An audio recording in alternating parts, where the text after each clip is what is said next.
बच्चों प्रश्न संग्रह 2.6 का प्रश्न 7 आपके सामने स्क्रीन पर है। किसी नदी में नाव से उसके प्रवाह की विपरीत दिशा में 36 किलोमीटर जाकर वापस उसी स्थान पर आने में प्रति को 8 घंटे लगते हैं।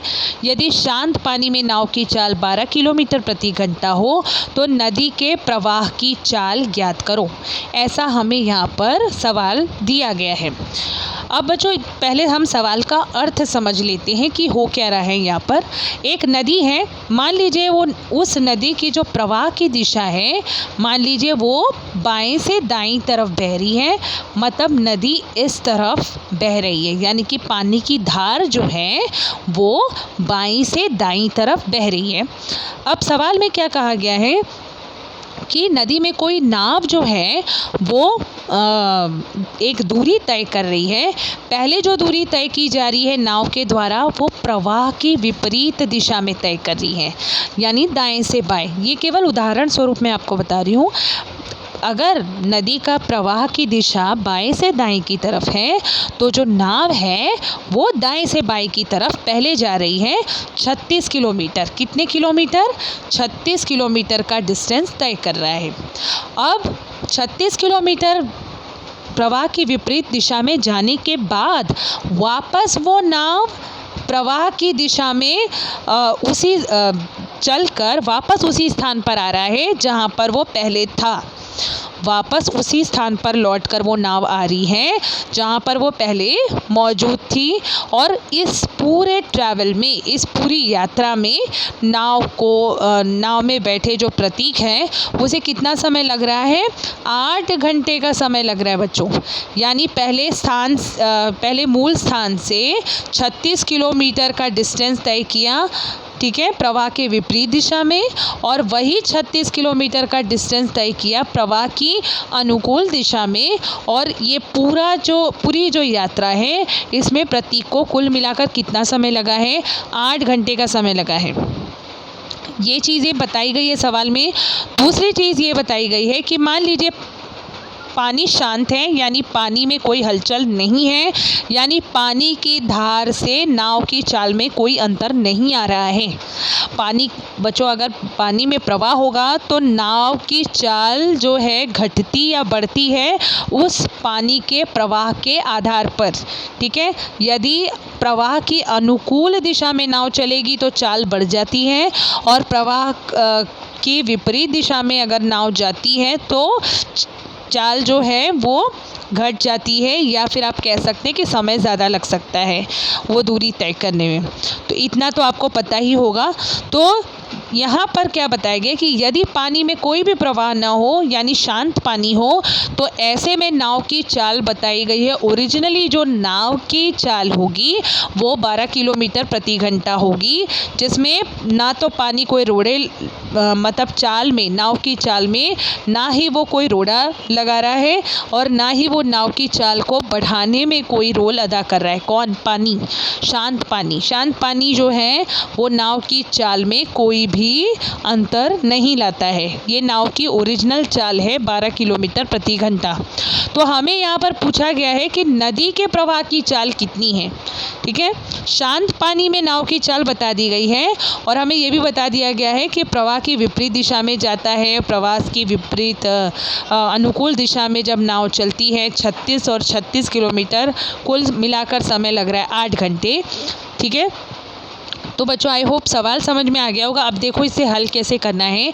सबसे पहले जो चीज़ पूछी गई है नदी के प्रवाह की चाल, उसी को हम, चाल की इकाई होती किलोमीटर प्रति घंटे, तो यहाँ पर हम चाल जो है नदी के प्रवाह की चाल ये हम मानेंगे x किलोमीटर प्रति घंटे। इस तरह से देखें यहाँ पर माना गया है x किलोमीटर प्रति घंटे।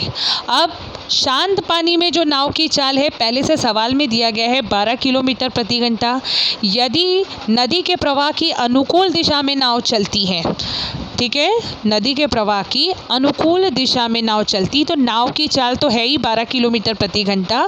चाहे पानी मतलब शांत पानी में नाव की चाल, ओरिजिनली जो नाव की चाल है वो 12 किलोमीटर प्रति घंटा है, ठीक है ना। अब यदि प्रवाह की अनुकूल दिशा में नाव की चाल है तो उसमें उस 12 किलोमीटर प्रति घंटा में जो नदी के प्रवाह की चाल जो है वो जुड़ जाती है, क्योंकि प्रवाह की अनुकूल दिशा में नाव चल रही है तो प्रवाह की चाल और नाव की चाल एडअप हो जाएगी, जुड़ जाएगी, यानी कि 12 किलोमीटर प्रति घंटा होगी नदी के प्रवाह की अनुकूल दिशा में नाव की चाल, क्योंकि इसमें पानी जो है उसी तरफ बह रहा है जिस तरफ नाव जा रही है।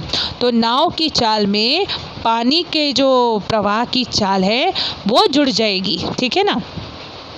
अब यदि नदी के प्रवाह की विपरीत दिशा में नाव चलती है तो क्या होगा बच्चों, तब जो नदी के प्रवाह की चाल है वो नाव की चाल में से घटाना होगा, यानी 12 में से x घट जाएगा, क्योंकि यदि नदी बाएं से दाएं तरफ बह रही है और नाव दाएं से बाईं तरफ जा रही है, यानी विपरीत दिशा में जा रही है, तो इसमें नदी की धार जो है वो क्या कर रही है, अपोजिट डायरेक्शन में जा रही है, विरुद्ध दिशा में जा रही है, जिससे क्या होगा, जो नाव की चाल में से प्रवाह की चाल को हमें घटाना होगा, 12 में से x को घटाना होगा।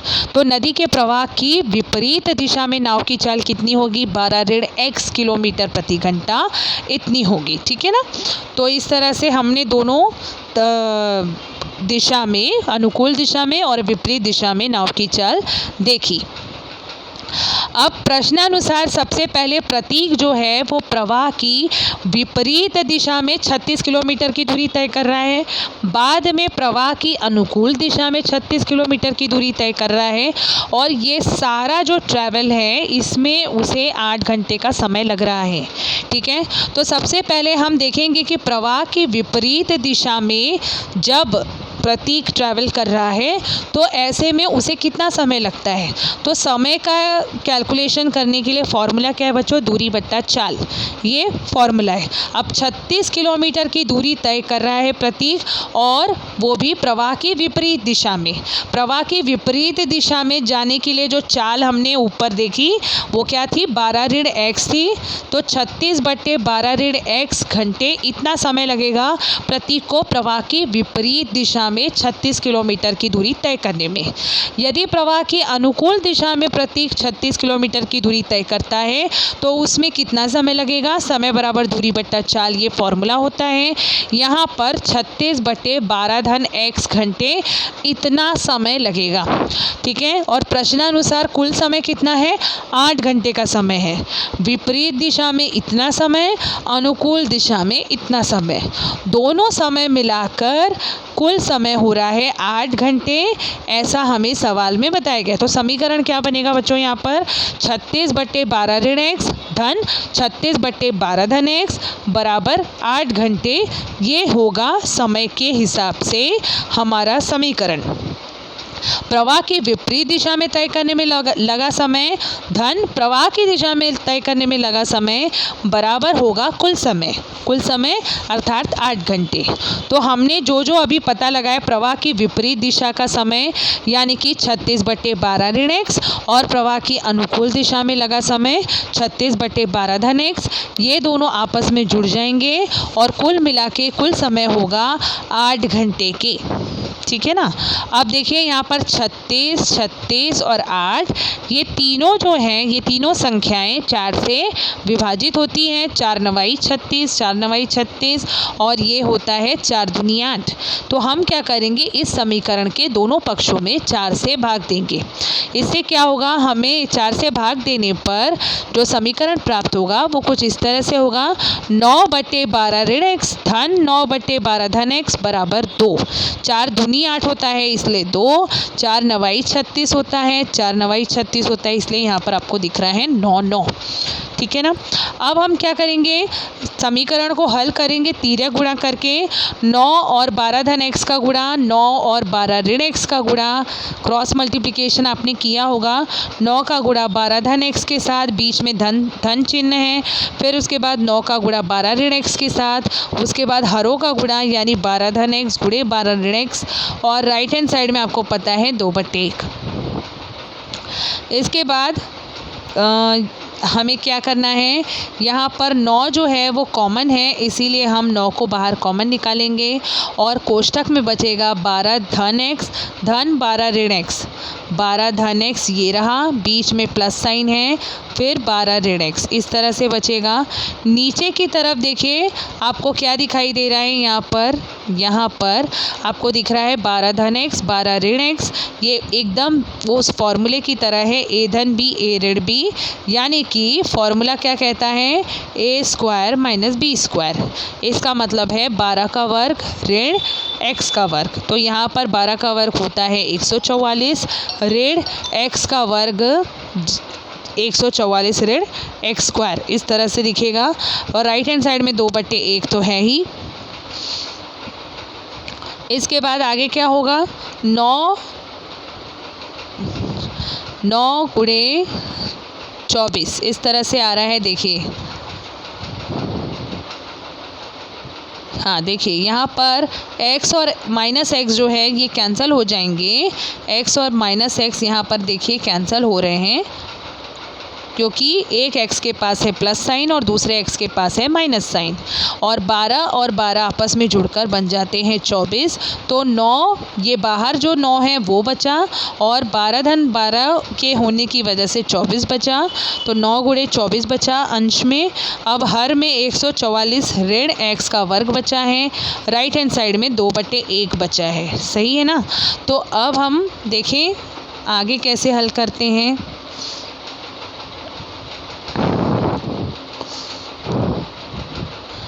9 गुणे 24 ये हमें समीकरण मिला है, बट्टे 144 ऋण x का वर्ग बराबर 2/1। 24 और 9 का गुणा करने पर आता है 216। तो इस तरह से यहाँ पर 216 लिखा गया है। हर तो समान है, राइट हैंड साइड समान है। अब हमें गुणा करना है, ठीक है। 216 का गुणा 1 के साथ और 2 का गुणा 144 ऋण x स्क्वायर के साथ, इस तरह से गुणा होगा। और गुणा होने के बाद अब ये जो 2 है इसका पक्षांतरण हो जाएगा दाहिनी तरफ, जिससे 216/2 हो जाता है। इसके बाद जो हमारा नेक्स्ट समीकरण हमें मिलता है वो है 144 ऋण x का वर्ग बराबर 108, ये समीकरण मिला। अब हमें x के वर्ग का मान निकालना है, तो x के वर्ग को हम राइट हैंड साइड पक्षांतरित करेंगे और 108 को हम लेफ्ट हैंड साइड पक्षांतरित करेंगे, जिससे ये हो जाएगा 144 ऋण 108।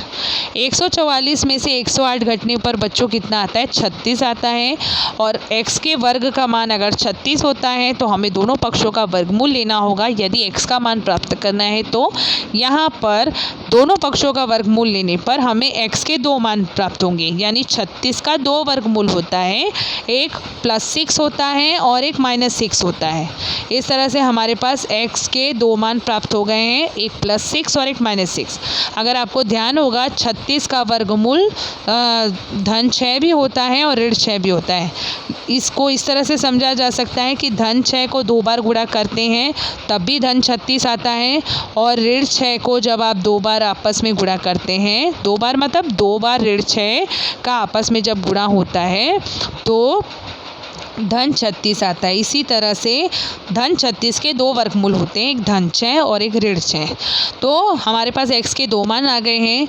लेकिन बच्चों हमने x किसे माना था, हमने प्रवाह की चाल को x माना था, ठीक है। नदी के प्रवाह की चाल को क्या माना था, x माना था। और चाल जो है वो नेगेटिव नहीं होती, यानी ऋणात्मक नहीं होती, इसीलिए x का मान ऋण 6 नहीं हो सकता, ये मान अमान्य है। x का मान धन 6 होगा, यानी नदी के प्रवाह की चाल हमें कितनी प्राप्त हो गई है, 6 किलोमीटर प्रति घंटा इतनी प्राप्त होगी, ठीक है। तो इस तरह से हमें ज्ञात करनी है नदी के प्रवाह की चाल।